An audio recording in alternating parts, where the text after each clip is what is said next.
बिस्मिल्लाहिर्रहमानिर्रहीम। अस्सलाम वालेकुम नाज़रीन, आप देख रहे हैं बदलो और मेरा नाम राय साकिब है। नाज़रीन, हम शोर के जो लोग हमारा शोर रूटीन में देखते हैं वो थोड़ा सा मुझे इस अटायर में देख के थोड़े से हैरान हुए होंगे कि इतना कैजुअल आज मैं आपकी खिदमत में कैसे हाजिर हुआ। बिफोर इट के मैं शो की ओपनिंग की जानिब आऊँ और आज किस टॉपिक पे आऊँ, मैं आपको बता दूं कि आज जनाबे वाला इस्लामाबाद में मेरा घर, जिस जगह मैं रिहाइश पजीर हूँ इस्लामाबाद में, वहाँ से मेरे ऑफिस का रास्ता 10 से 12 मिनट का होता है। आज सुबह जब मैं निकला हूँ तो मुझे कुछ 1.5-2 घंटे ख्वारी के बाद वापस जाना पड़ा, गाड़ी घर पे छोड़नी पड़ी और उसके बाद काफ़ी सारा पैदल सफ़र करके तो फिर उसके बाद मुझे एक बाइक से, यहाँ पर अक्सर वो बाइक वाले हमारे राइडर भाई फिर रहे होते हैं, उनसे मैंने रिक्वेस्ट की, उनको थोड़े पैसे दिए और उन्होंने मुझे आके ऑफिस ड्रॉप किया।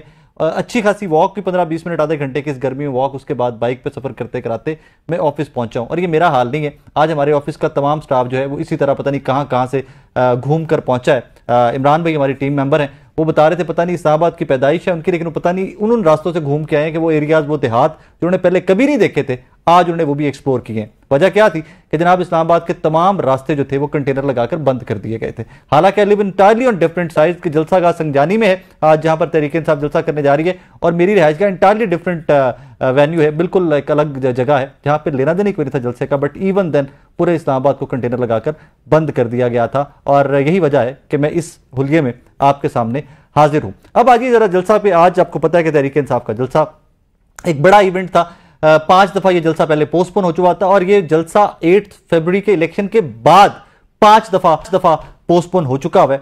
3 दफा ये इंतजामिया की जानिब से पोस्टपोन हुआ, एनओसीज कैंसिल कर दिए गए, और 2 दफा ये पाकिस्तान तहरीक इंसाफ की अपनी मैनेजमेंट ने, एक दफा इमरान खान साहब की रिसेंटली बानी पीटीआई की रिसेंटली कॉल के ऊपर उन्होंने पोस्टपोन किया, और एक इससे पहले तरनौल में जलसा जो था वो भी वेन्यू पसंद नहीं था तहरीक इंसाफ की मैनेजमेंट को, तो उन्होंने भी पोस्टपोन किया। अब इस जलसे के बारे में बहुत ज्यादा हाइप थी कि जनाब ये जलसा क्या पाकिस्तान तहरीक इंसाफ की जो जलसे जुलूस की पॉलिटिक्स है उसको रिवाइव कर सकेगा या नहीं कर सकेगा। सो आज इसी के ऊपर हम बात करेंगे कि इस जलसा किस हद तक कामयाब रहा, जलसे का इंपैक्ट क्या होगा पाकिस्तान के नेशनल पॉलिटिक्स के ऊपर, क्योंकि एक तरफ तो इस जलसे को हुकूमती जो हुक्मरान जो है, हमारे लीडरान जो है हुकूमती, वो तो बार बार कह रहे हैं कि जनाब ये जलसा नहीं जलसी थी, अवाम ने रिजेक्ट कर दिया तहरीक इंसाफ की कॉल को, लेकिन at the same time opposition या तहरीक इंसाफ इटसेल्फ वो क्लेम कर रही है कि ये एक तारीखी जलसा है, इसमें पूरे पाकिस्तान के तूलो अर्ज से लोग शरीक हुए। थोड़ा सा मैं ओवरव्यू आपको दे दूं कि इस्लामाबाद के हालात क्या थे आज। जिस तरह पहले मैंने आपको बताया कि रास्ते तो वैसे ही बंद थे और कंटेनर कुछ जो जलसा गाह को जा रहे थे रास्ते, उनके ऊपर से कंटेनर्स तहरीक इंसाफ की इंतजामिया और उनके लीडरान ने खुद अपनी मदद आपके तहत हटा भी दिए। उसके बाद जो संजानी एरिया है जहां पर रेवेन्यू, जहां पर जलसा गाह है, उसके इतराफ में जितने होटल्स थे और जितने गेस्ट हाउसेस थे, जितने केटरिंग सर्विसेज थी, उनको मुतालिका एसएचओ की जानिब से एक हुक्मनामा जारी किया गया था कि जनाब आप तहरीक इंसाफ के इस जलसे के इतराफ में कुछ भी केटर नहीं करेंगे, खाना नहीं देंगे, रिहाइश नहीं देंगे, चाय पानी, तमाम किस्म के होटल्स जो हैं वो बंद कर दिए गए थे। और अभी भी जो फुटेजेस कुछ देर पहले मैंने देखी हैं वो उनसे भी यही आइडिया होता है कि जनाब काफ़ी मुश्किलात थी तहरीक इंसाफ के वर्कर्स को वहाँ तक पहुँचने में। लेकिन जो जमात ये क्लेम करती आई है कि हमें एनओसी की भी जरूरत नहीं होगी इस दफ़ा, अगर एनओसी कैंसिल भी कर दिया जाएगा तो जलसा किया जाएगा, वो अब देखते हैं कि इन बैरियर्स को किस हद तक अबूर करके पहुंचे। और हमारे पैनलिस्ट आज के इस शो के वो इसके ऊपर क्या राय रखते हैं। अपने मेहमानों का तारुफ करवा दूं।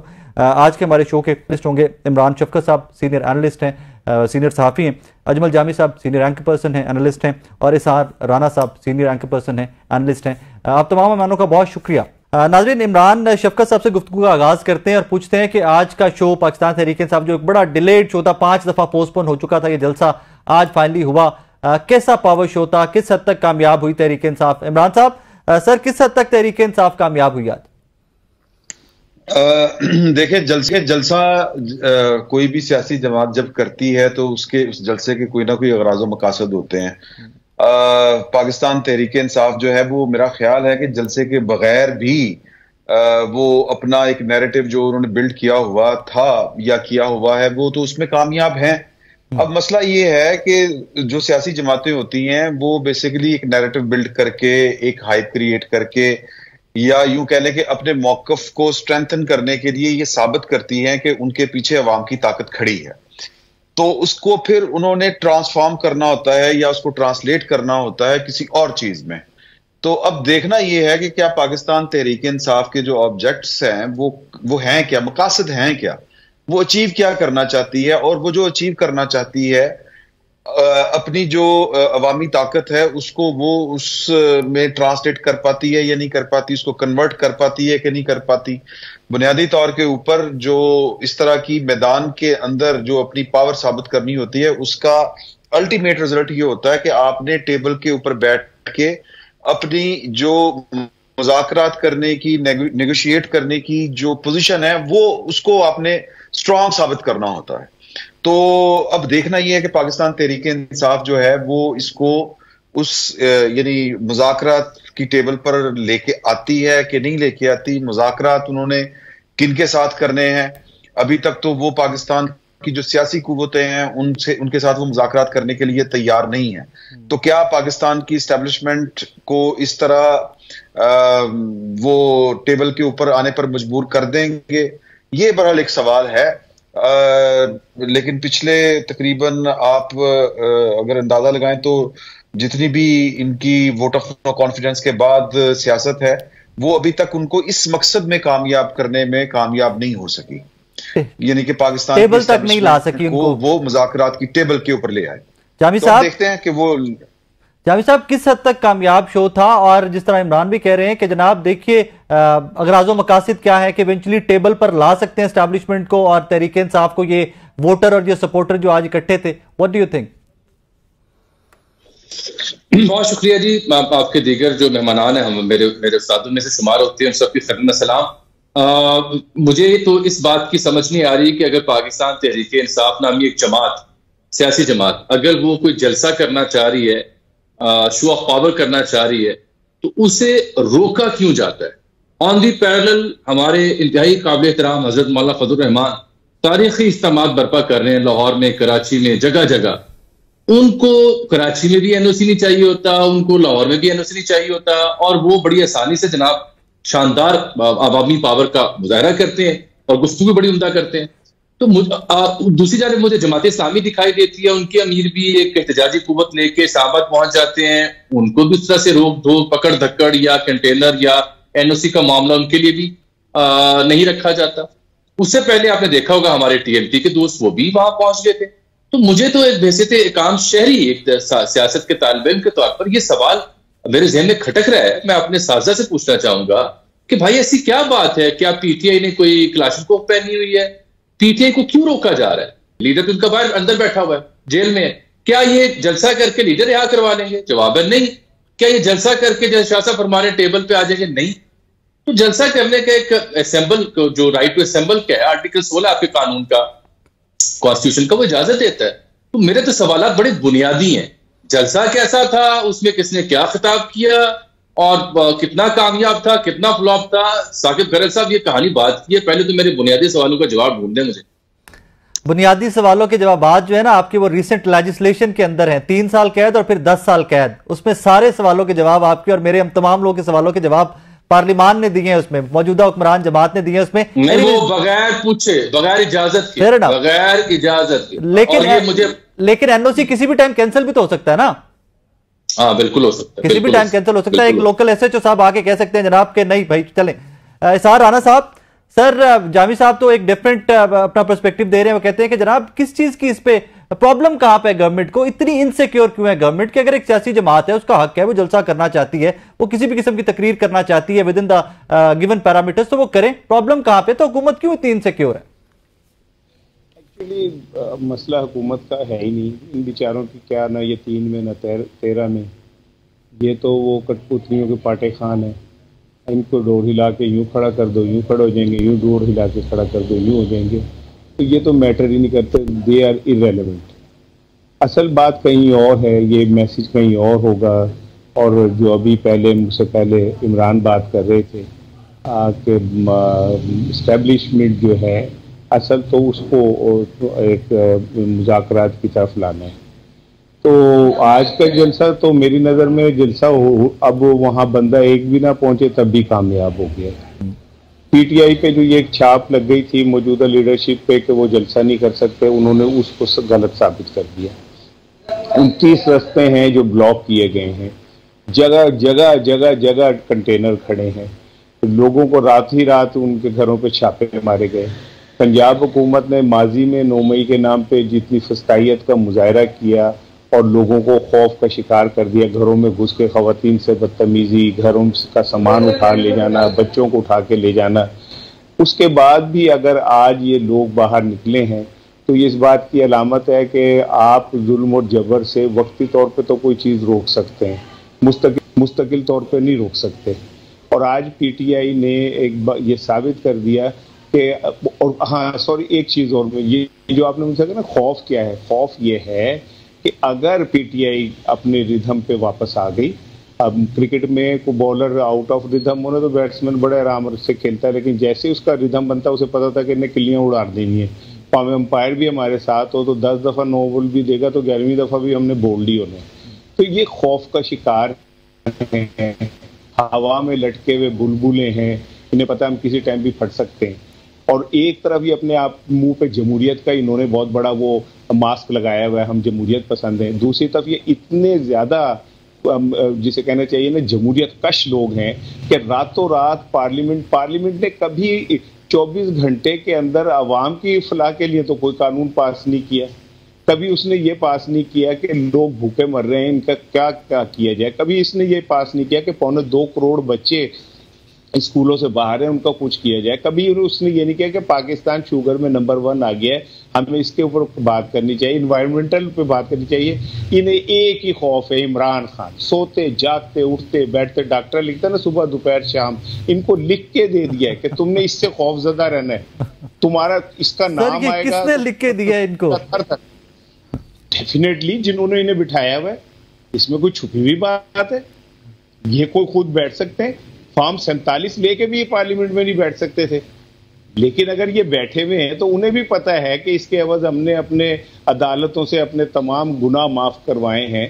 इन्हें भी पता है कि हम 16 अरब रुपए के हम फर्दे जुर्म लगनी थी और अगले दिन हम हल्फ उठा रहे थे। तो उन्हें नहीं पता कि ये इतनी मेहरबानियां किस लिए हैं।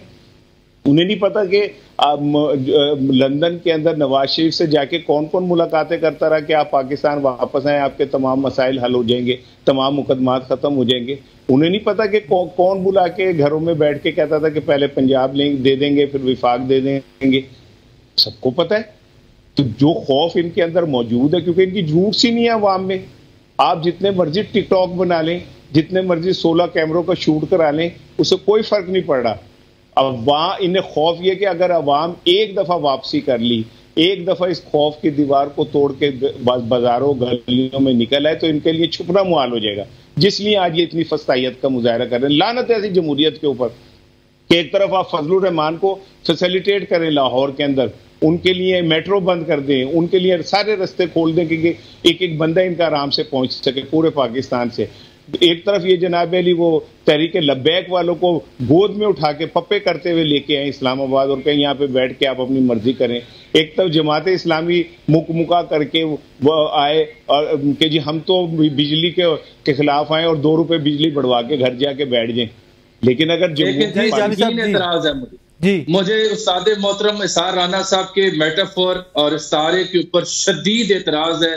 मैं एतराज का हर्फ बुलंद करना चाहूंगा कि जो उन्होंने कहा ना पप्पे, ये इस लफ्ज से मुझे बड़ा एतराज हुआ है। मेरा ख्याल है इसकी तस्कीर और तानीस को खुद ही इस्लाह फरमा दें तो जुमले का लुत्फ दुबाला हो जाएगा। मैं शदीद एहतजाज करता हूँ। जी सार साहब, मुझे इमरान साहब पे एतराज करें। वो जो आपने एक लफ्ज इस्तेमाल किया ना जावी साहब, आप ही दोबारा बता दें, मैं तो जिसारत भी नहीं कर सकता, आप ही बता दें जो इस्तारा उन्होंने इस्तेमाल किया। नहीं, राना साहब फरमा रहे थे कि लाहौर से इनको गोद में उठा के पप्पे लेते हुए इस्लामाबाद ले गए, तो मैंने लफ्ज पप्पे पे एतराज किया सर, बल्कि एहतजाज बुलंद किया कि इसकी तस्कीर और तानीस की जरा तरतीब बदल दें ताकि लुत्फ बेहतर हो जाए। नहीं, पप्पा प्यार का लफ्ज है, हमें जब वी अंडरस्टैंड दैट लेते हैं। और वो कायदे साबिक एमकेएम वाले वो तो कहते थे एक पप्पी इधर एक पप्पी इधर, कहा करते थे, बिल्कुल कहा करते थे।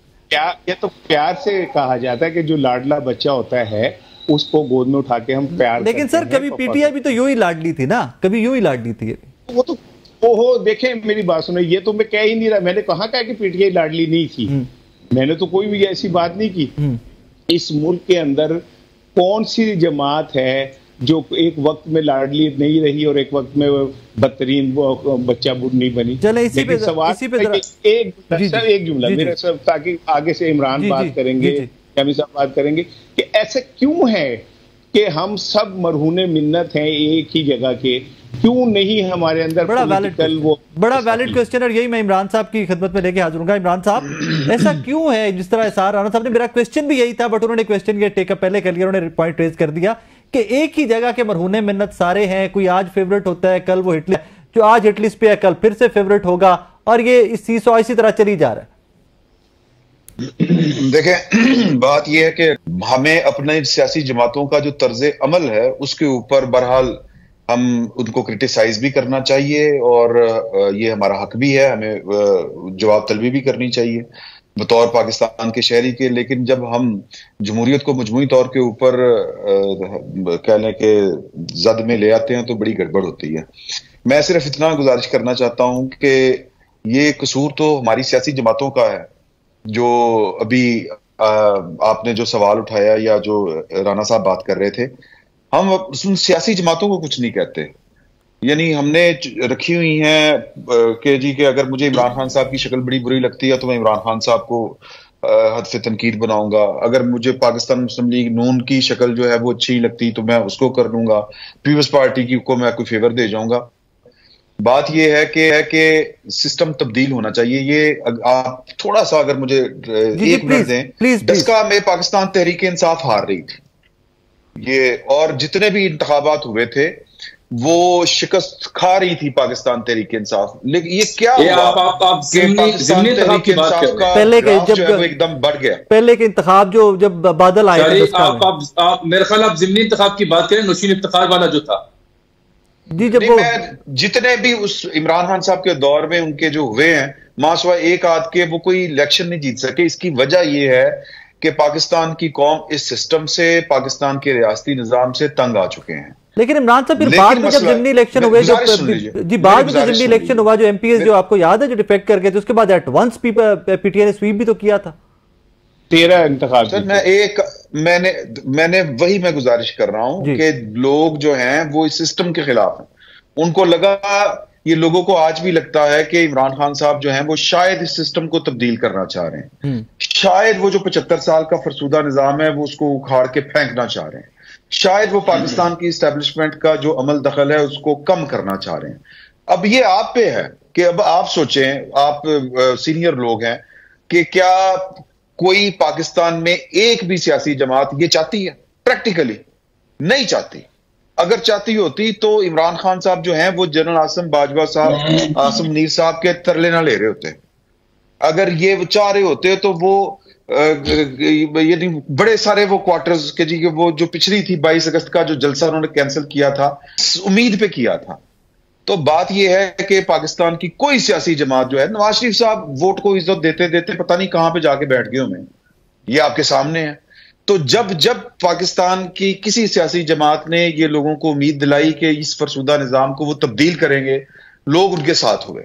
लेकिन हमारी सियासी जमातों ने लोगों के एतमाद को ठेस पहुंचाई हमेशा से, और यही है सिलसिला। लेकिन देखें क्या होता है। मैंने जिस तरह पहले से कहा कि पाकिस्तान की सियासी जमातों को कोर्स ऑफ एक्शन ठीक करने के लिए आपस में बात करनी पड़ेगी।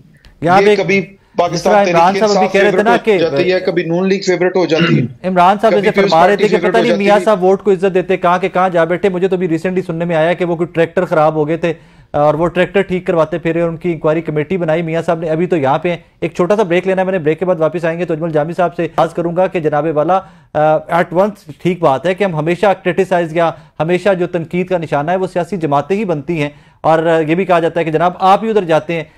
कोर्स ऑफ एक्शन है क्या, हमारे पास वे आउट है क्या? एक छोटा सा ब्रेक के बाद वापस आ रहे हैं।